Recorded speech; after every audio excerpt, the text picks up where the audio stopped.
Hello my rustic rubies, it's your boy Zionic Blader and welcome to another Bakugan Battle Plan unboxing and competitive review. This time we got the Darkus Hydorous Aurelus Garganoid Battle Pack from Wave 1. This set includes Darkus Hydorous Ultra, Aurelus Garganoid Ultra, Pyrus Trox Core, Aquos Fangzor Core, and Ventus Dragonoid Core. Anyways, let's open this bad boy up.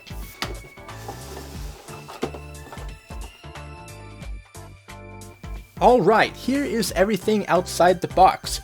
You get 3 action cards, 3 character cards, 5 Bakugan, 2 Ultras, and 3 Cores, and you get 10 Baku Cores. First of all, let's take a look at the cards that you get.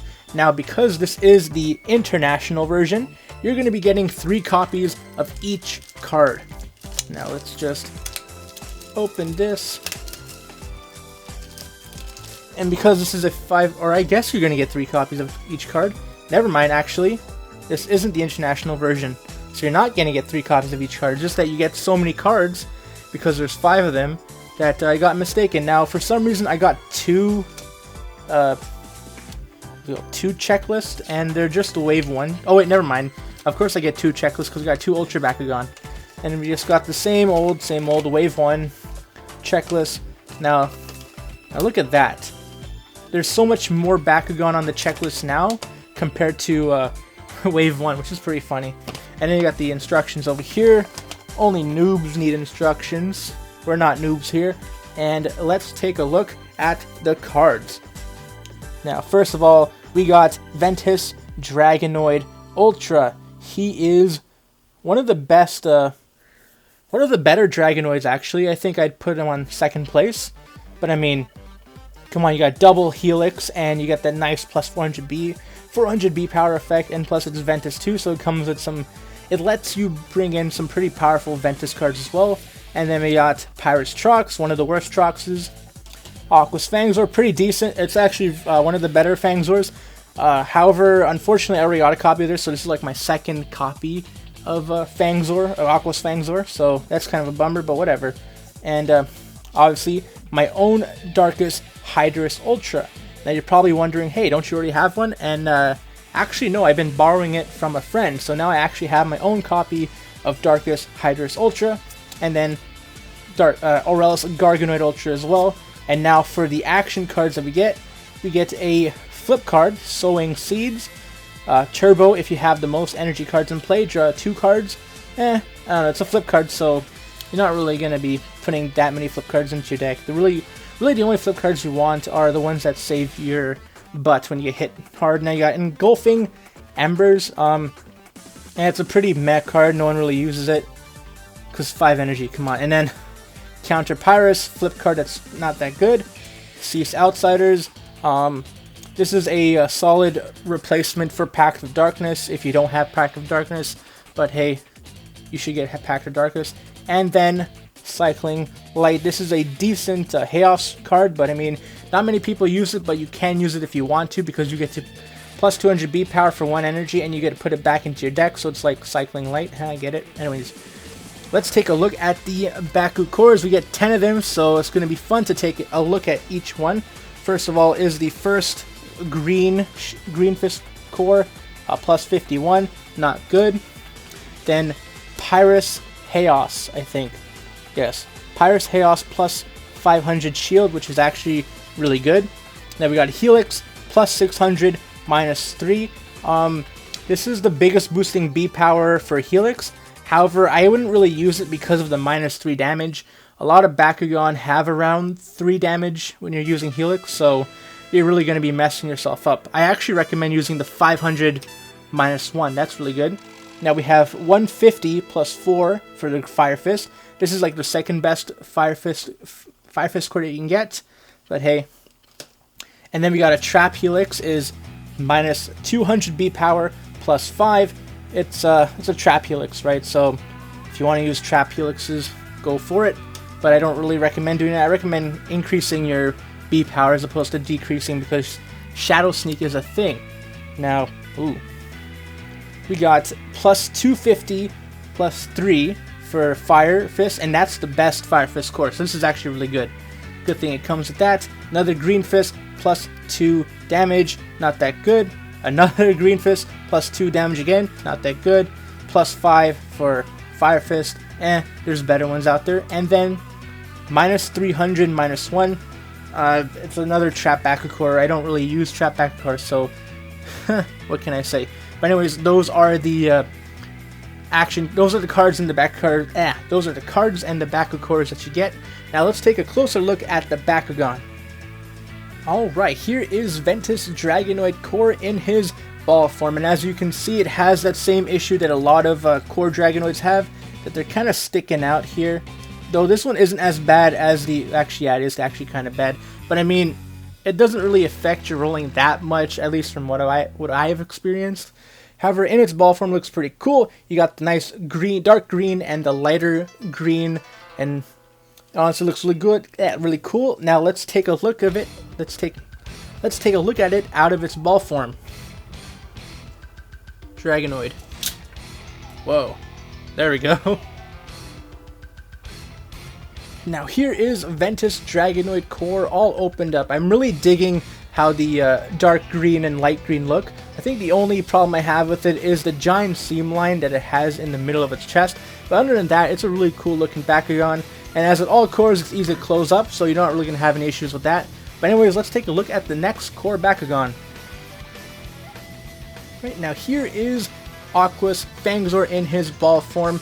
Now it's a pretty light in its ball form, I mean, considering that it is a Fangzor, right? So Fangzors aren't really that heavy in general. This is my second Aquos Fangzor because it came in one of the starter sets. I can't think of it in the top of my head, but it is in one of the starter sets, so it's kind of a bummer that it had a duplicate. But I mean, considering how good all the other Bakugan are in this set, it's not that big of a deal if you get a double for it. But anyways, let's take a look at it. Let's take a look at it outside of its ball form. Open sesame. In 3, 2, 1, Macartum will go. There we go. There is Aquos Fangzor and how it just flops open. Now here is Aquos Fangzor outside of its ball form. Honestly, the best part of this guy is the orange that it has in its teeth and its eyes. If you have orange teeth, you might want to check a dentist with that. But anyways, outside of its ball form, it looks pretty decent. Kind of just flops out right there, but hey, it's a snake, right? So what are you going to do about it? Anyways, on to the next core Bakugan. Alright, next up is Pyrus Trox core. This is it in its ball form, and you can see all the details in its ball form. Trox has one of the better ball forms in all of the Bakugan, though it could just be because I really like Trox. I'm really digging the green. It really accents the whole red and orange. But anyways, let's take a look at Trox in its ball form. Let's take a look at Trox outside of its ball form. Nope. Okay, let's go.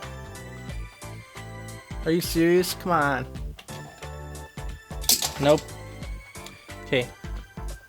Okay, I'm in camera now. No, I'm not. Okay, 3, 2, 1, go. Are you serious, man? What's going on? I don't know why I'm so trash at this. What the heck? Go. Wow. 3, 2, 1, go.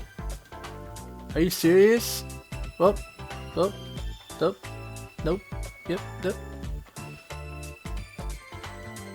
There we go. I don't even care. I'm not gonna do another take of it. He did not open the... He did not get into a... Let me try it again. There we go. There is Trox core and how he opens it. Alright, here is Pyrus Trox core outside of its ball form. And like with all Trox cores, the arms are manual parts, so you're going to have to open them up yourself when you pop this guy open. And the green accents really bring this whole piece together. But yep, it's a Trox core, and we all know Trox cores are cute. On to the Ultra Bakugan. Alright, here is Darkus Hydorous Ultra in its ball form. Really the coolest part of Darkus Hydorous Ultra while it's in its ball form is the green. It really is striking compared to the purple and the black. Whoops. I thought he was going to fall for a second, but he didn't. Anyways, let's take a look at this guy outside of its ball form. Darkus Hydorous, 3, 2, 1, go. There we go. And Darkus Hydorous picks up all the cores with his head.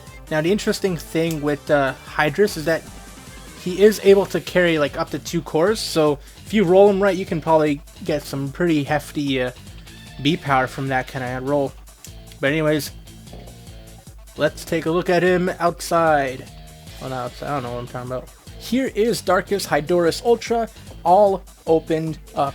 Now I'm not really a fan of the overall design of Hydorous Ultras. Honestly, I really use this guy mainly for his power. Like, he is just really one of the best Bakugan in the whole game. But he is kind of derpy looking, especially his face. Honestly, all the people that I've asked if they knew what kind of animal this is, they wouldn't know. They usually don't guess lion as the first one until they see the art of it. The head is pretty derpy. I don't know how I feel about green teeth. Like, if you have green teeth, you might want to check a dentist with that. Heck, I think I've said that before. I don't know. What's up with dentists? But anyways, that is Darkus Hydorous Ultra. Really, the green on its tail is like... I really like the green on its tail, though I'm not really sure about the green in its teeth. The eyes are okay too, but that's Darkus Hydorous Ultra. Here is Aurelus Garganoid Ultra in its ball form. Now it has that protruding things on it in its ball form, so it kind of messes with your roll. You just got to be really careful when you do that. As with all Aurelus Bakugan, the gold part has a faint hint of those little glittery effects they use in the new Diamond Bakugan, and the dark gray part also has some glitter on it. The only part that doesn't really have glitter on it is the silver part of the tail. I mean, I guess the tail is silver anyways, but this part over here doesn't have any glitter on it. But anyways, let's see how this guy opens. Nope. There we go. Bam. Bada bing. That's Aurelus Garganoid. Here is Aurelus Garganoid Ultra outside of its ball form. And now, like most Bakugan Ultras, they really do take a presence on the field. And with his flip, you can really mess up your opponent big time. Now, the only thing I have an issue with Garganoid Ultra is that at first glance, he doesn't really look like a gargoyle. When I was looking at the leaked low-quality images of Garganoid Ultra, he kind of looked like a spider, but obviously we have a BAM for that. This is a design that kind of took me some time to get used to, and it also helps that Aurelus Garganoid Ultra is one of the best Bakugan in the game too to have in a deck, so I kind of got used to him after he helped me win some games. But anyways, let's go on to the competitive analysis of all these Bakugan. This set is the best of the Wave 1 battle packs, and honestly the best value out of anything from Wave 1. Each Bakugan is really good competitive-wise. That is, except for Pyrus Trox. Pyrus Trox in his base form shows some promise with a solid 501 base stat line, and a victor effect of +1 momentary energy for a turn is pretty solid. The main problem arises with Pyrus Trox's evolution, Pyrus Hyper Trox. It is way too weak at 602, which is a stat line for some Bakugan in their base form. Such a weak stat line for a 2-cost evolution ruins any viability that Pyrus Trox had. It is much better just to use Song of Fire for momentary energy, and then put a better Pyrus Bakugan in place of Pyrus Trox. Aquos Fangzor core brings some great stats in its base form, and continues it with a solid evolution at 4 costs to evolve. Where this evolution really shines is with its effect, allowing you to draw 3 cards when you evolve, making a sweet evolution even sweeter. This Bakugan is also available in a Wave 2 single pack and the Pyrus Hydorous Ultra starter set from Wave 1. However, that set isn't really worth picking up anymore, so this is the definitive way to get Aquos Fangzor. Even if you do already have Aquos Fangzor, the next 3 Bakugan in this set are more than enough to make up for it. Ventus Dragonoid. One of the best Dragonoid cores to be released. Ventus Dragonoid is a must-have for Helix core decks. This Bakugan can start off with over 600 B power in its base form, when landing on a Helix core. Its evolution makes it even better with Hyper Dragonoid. At only 3 costs, you can get your Bakugan to over 800 B power, with the Victor ability of being able to draw a card when you win, which we all know is just icing on the cake. One of the best Bakugan in the game, Aurelus Garganoid can get to over 1100 B power in its base form when landing on a Fire Fist core. This Bakugan is a monster, especially in turn 1 where resources are limited. Landing on a Fire Fist core turn 1 almost always guarantees a victory. At 3 costs to evolve to Hyper Garganoid Ultra, it can bring you to over 1600 B power after landing on a Fire Fist core, which is insane. This guy is definitely a must-have for any deck with a fair amount of Fire Fist cores. One of the most powerful Bakugan in its base form, bringing a staggering 800 B power, which is what some Bakugan have in its evolved state. In return, Darkus Hydorous Ultra has less of a damage rating, but it can beef it up when landing on a Fire Fist core. At 3 cost, it gets to 1000 B power. While it's not super amazing for the cost, it allows Darkus Hydorous Ultra to stay in the late game. The Shadow Strike effect is also a nice touch as well. Darkus Hydorous Ultra is a must-have for any deck with a fair amount of Fire Fist cores. Overall, this set is amazing. 4/5 of the Bakugan are useful in their respective decks, and the bad Bakugan is at least a Trox. Most of the cards aren't that good, however it does come with the best Fire Fist core and the powerful Chaos Pyrus plus 400 B power shield core. This set is definitely a must-have for anyone. This has been Zeonic Blader. If you liked the video, please hit the like button and subscribe. Or don't, I'm not the boss of you. Bye-bye.